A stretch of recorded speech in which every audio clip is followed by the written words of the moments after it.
लोकसभा निवडणुकीचं 7 तारखेला मतदान झालं आणि या मतदानामधला आजचा एक कौल जो आम्हाला तो दिसतोय तो निश्चितपणे हा मतदारसंघ हा शिवसेनेचा बालेकिल्ला आहे। वंदनीय शिवसेना पण बाळासाहेब ठाकरे आणि कोकणचं वेगळं नातं आहे आणि ह्या कोकणाने आत्तापर्यंत शिवसेनेला भरभरून दिलेला आहे।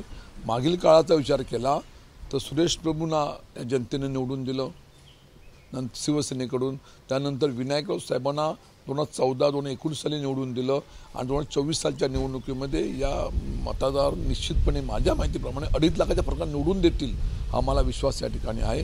62% मतदान झालेलं आहे, त्यातलं जास्तीत जास्त मतदान आणि मताधिक्य हे आम्हाला मिळेल, आम्हाला विश्वास आहे। यावेळीचं मतदान हे जातीवरती धर्मावरती झालेलं का वाटतं? नाही, जाती धर्मावरती मतदानाचा काय मुद्दाच नाही आहे।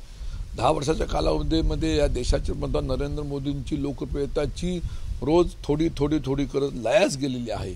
त्यांनी घेतलेले विविध निर्णय ते मुस्लिम धर्माबद्दल असतील, समाजाबद्दल असतील, बौद्ध समाजाची डॉक्टर बाबासाहेब आंबेडकर घटनेबद्दल असतील, हे अनेक जे विषय आहेत ते विषयाची गोळाबेरीज केली तर निश्चितपणे या देशामध्ये, महाराष्ट्रामध्ये आणि आमच्या मतदारसंघामध्ये सुद्धा आमचं देशामध्ये इंडिया, महाराष्ट्रामध्ये महाविकास आघाडी निश्चितपणे वरचढ दिसणार, आम्हाला विश्वास आहे। महाराष्ट्रामध्ये चित्र काय बघताय?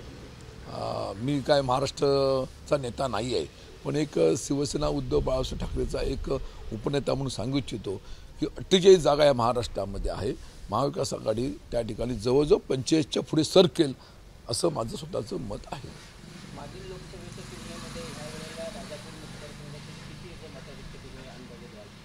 ज्या मतदारसंघाचं मी नेतृत्व करतो त्या अनुषंगाने आज आपण विचार केला तर गेल्या 2019 सालच्या निवडणुकीमध्ये खासदार साहेबांना मताधिक्य मिळालं होतं 33,000चं। या निवडणुकीमध्ये निश्चितपणे दुप्पट हे 66,000च्या पुढं जाईन हा मला विश्वास आहे। नाही, नॉट रिचेबल असं तुमच्याकडनं मी ऐकलेलं आहे, परंतु मी आपल्या माध्यमातून त्यांना संध्याकाळी मतदान करताना मी मतदान बघितलेलं आहे।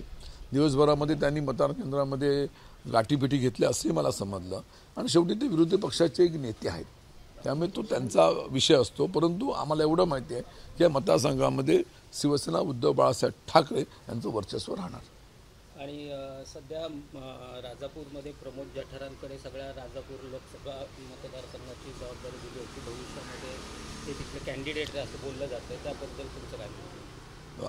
समोरचा पक्षाचा उमेदवार आमच्यासमोर कोणतरी येणार, तो कोणी येऊ दे, माझा विश्वास माझ्या शिवसेना पक्षाच्या पदाधिकाऱ्यांवरती आहे, आम जनतेवरती आहे। माझ्यासमोर कोणी उमेदवार आला तर निश्चितपणे या निवडणुकीमध्ये विधानसभेच्या मी चौकार मारणार हा मला आत्मविश्वास आहे। किरण सामंत हे भविष्यातले खासदार असेल असं आपलं एक काल वक्तव्य पाहायला मिळालं सोशल मीडियावरती, ते खरं आहे का? काय सांगाल?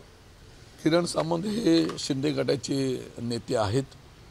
कोकणामध्ये त्यांचं निश्चितपणे चांगल्या तऱ्हेचं संपर्क आहे, चांगल्या तऱ्हेचं काम आहे असं माझं मत आहे।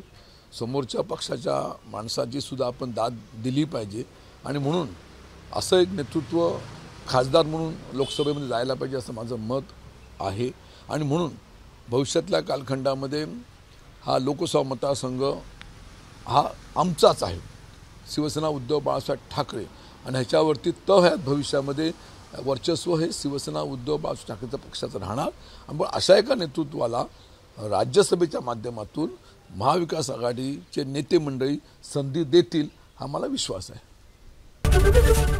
एबीपी माझा, उघडा डोळे बघा नीट।